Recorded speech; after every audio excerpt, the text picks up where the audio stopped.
Hello toppers, स्वागत है आप सभी का टॉपर वर्ल्ड ट्यूशन की एक और लेटेस्ट वीडियो में। तो आज हमको डिस्कस करना है एक्सरसाइज 8.1 का क्वेश्चन नंबर 2। क्वेश्चन नंबर 2 में कहा है tan p माइनस कॉट r की वैल्यू निकालिए। लेकिन कहाँ से निकालें, उसके लिए क्या है, उसने एक फिगर दिया हुआ है। क्या दिया हुआ है? फिगर दिया हुआ है। फिगर में क्या दे रखा है, एक साइड 12 सेंटीमीटर, एक साइड 13 सेंटीमीटर और एक साइड उसने आपको दी नहीं है, ये आपको निकालनी है। ठीक है, तो कैसे निकालेंगे? सबसे पहले तो ये साइड हमको निकालनी पड़ेगी। अगर आपने मेरी पिछली वीडियो देखी है तो आपको पता होगा कि सबसे पहले हम इस साइड को निकाल लेंगे। लेकिन अगर नहीं भी देखी तो भी कोई बात नहीं है, आई बटन में लिंक है, जाके आप देख सकते हैं। ठीक है, सबसे पहले क्या करेंगे, इस वाली साइड को भी निकाल लेंगे। ठीक है, तो 90 डिग्री के सामने वाली भुजा क्या होती है? कर्ण होती है। क्या होती है? कर्ण होती है। अब आपने पाइथागोरस थ्योरम पढ़ी होगी। क्या पढ़ी होगी? Pythagoras theorem.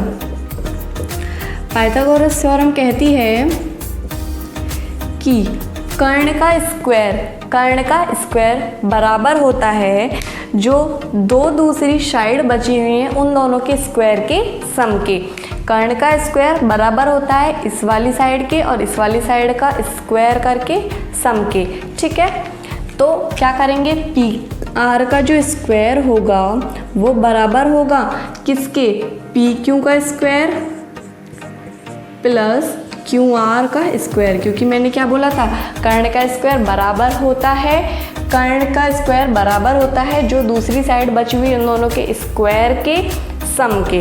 ठीक है, ये आपको हो गया। अब आपको क्या करनी है, यहाँ पे वैल्यूज़ पुट करनी है। तो वैल्यूज़ किस प्रकार से पुट करेंगे? पी की वैल्यू कितनी है?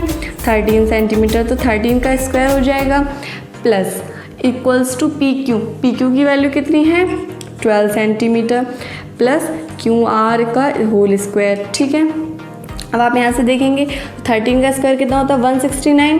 12 का स्क्वायर कितना होता है? 144 प्लस क्यू आर स्क्वायर। यदि आपको स्क्वायर लर्न नहीं है तो कोई बात नहीं है, 12 का स्क्वायर का मतलब है 12 इंटू 12, 13 का स्क्वायर का मतलब है 13 इंटू 13 और मल्टीप्लाई करके आपको आंसर मिल जाएगा। ठीक है, अब यहाँ से क्या देखना है, क्या वैल्यू निकालनी है हमें? Q R. क्या निकालनी है? Q R. तो उसके लिए हम क्या करेंगे, क्यू आर को एक जगह रख लेंगे और इन दोनों न्यूमेरिक वैल्यूज़ को एक साथ ले आएंगे। तो ये यहाँ पे क्या है, ये पॉजिटिव है। कैसी है? पॉजिटिव है। अगर इधर लेके आएंगे तो ये कैसे हो जाएगी? नेगेटिव हो जाएगी। तो क्यू आर का स्क्वायर बराबर हो जाएगा 169 माइनस 144 और जब आप इसमें से इसको घटाएंगे तो यहाँ पे आपको मिलेगा 25। क्या मिलेगा? 25। ठीक है, अब आप क्या करेंगे, दोनों तरफ से वर्गमूल लेंगे तो क्या हो जाएगा? क्यू आर, और इधर से रूट लेंगे तो क्या हो जाएगा? 25। अब 25 को आप कितना लिख सकते हैं? 25 को आप लिख सकते हैं 5 इंटू 5। अब आपको पता है कि जब रूट के अंदर में कोई पेयर होता है, किसी नंबर का जो भी पेयर होता है उससे क्या आती है? एक नंबर बाहर आता है। क्या आता है? एक नंबर बाहर आता है। और कुछ है? नहीं है। तो सिंपल क्या आ गई हमारी क्यू आर की वैल्यू? 5 सेंटीमीटर। क्यू आर की वैल्यू कितनी आ गई? 5 सेंटीमीटर। अब हम क्या करेंगे, जो उसने हमसे पूछा उसे निकालेंगे। सबसे पहले तो हमें पता है कि tan p एक रेशो है ट्रिग्नोमेट्रिक, कॉट आर एक रेशो है ट्रिग्नोमेट्रिक, यानी कि एक रेशो में से दूसरा रेशो वो हमसे हटाने के लिए बोल रहा है। सबसे पहले क्या करेंगे, इन दोनों रेशो को अलग अलग फाइंड आउट कर लेंगे। तो tan p कितना होगा, मैंने आपको फॉर्मूला बताया था, क्या होता है? लाल बटे काका, जिसमें ये क्या होता है? साइन, ये कॉस, ये टेन, ये कॉट, टेन का उल्टा कॉट, कॉस का उल्टा सेक, साइन का उल्टा कॉसेक। ठीक है, टेन कितना है आपका? लंब बटे आधार। टेन कितना है? लंब बटे आधार। अब जो पी है, सबसे पहले इसमें हमें क्या करना है? पी ड्रॉ करना है। क्या करना है? एंगल पी ड्रॉ करना है। तो एंगल पी क्या होगा? अब हम क्या करते हैं, पी के हिसाब से आधार और कर्ण, आधार और लंब अपने चुनते हैं। कर्ण हमेशा 90 डिग्री के सामने वाली भुजा ही रहती है, कर्ण हमेशा 90 डिग्री के सामने वाली भुजा रहती है, लेकिन जो एंगल है उनके हिसाब से लंब और आधार चेंज हो जाते हैं। तो पी के सामने वाली भुजा, एंगल के सामने वाली भुजा हमेशा क्या होती है? लंब होती है। एक बात आपको हमेशा याद रखनी है कि एंगल के सामने वाली भुजा क्या होती है? लंब होती है। 90 डिग्री नहीं, एक्यूट एंगल, 90 डिग्री नहीं, एक्यूट एंगल, यानी कि एक्यूट एंगल के सामने वाली भुजा क्या होगी? लंब होगी। अगर हमको यहाँ पे पी एंगल निकालना है तो पी की ही हम देखेंगे यहाँ पे, तो पी के सामने वाली भुजा ये होगी क्यू आर, तो ये क्या हो जाएगी? लंब। तो फिर बची हुई क्या हो जाएगी? ये आधार। ठीक है, अब फॉर्मूला क्या है हमारा? tan p बराबर लंब बटे आधार। तो लंब p के लिए कौन है? Q R. कौन है? Q R. आधार कौन है? P Q. आधार कौन है? P Q.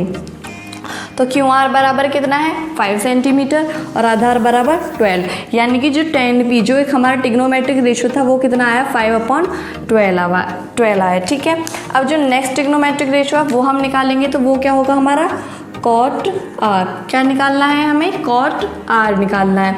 तो इस बारी एंगल क्या हो गया हमारा, चेंज हो गया, एंगल क्या हो गया, चेंज हो गया। तो क्या करेंगे, हमारी ये वाली चीज़ें भी फिर से चेंज हो जाएंगी, ये वाली चीज़ें भी चेंज हो जाएंगी, एंगल भी चेंज हो गया। तो एंगल के हिसाब से आर इस बारी ये होगा, आर ये होगा।